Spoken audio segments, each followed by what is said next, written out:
بسم الله الرحمن الرحيم. ليس البر أن تولوا وجوهكم قبل المشرق والمغرب ولكن البر من آمن بالله واليوم الآخر والملائكة والكتاب والنبيين وآتى المال على حبه ذوي القربى واليتامى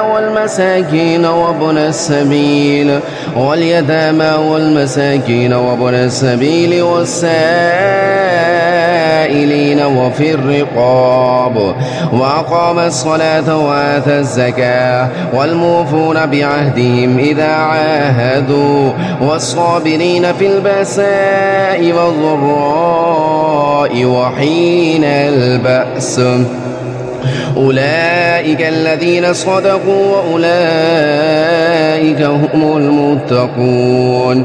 يا أيها الذين آمنوا كتب عليكم القصاص في القتلى الحر بالحر والعبد بالعبد والأنثى بالأنثى فمن عفي له من أخيه شيء فاتباع بالمعروف وأداء إليه بإحسان ذلك تخفيف من ربكم ورحمة فمن اعتدى بعد ذلك فله عذاب أليم.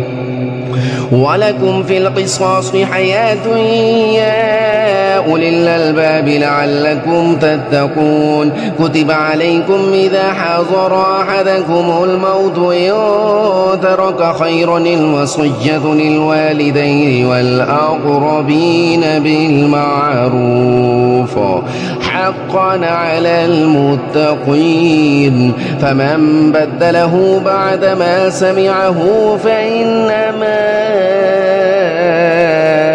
إثمه على الذين يبدلونه إن الله سميع عليم. فمن خاف من موص جنفا أو إثما فأصلح بينهم فلا إثم عليه إن الله غفور رحيم.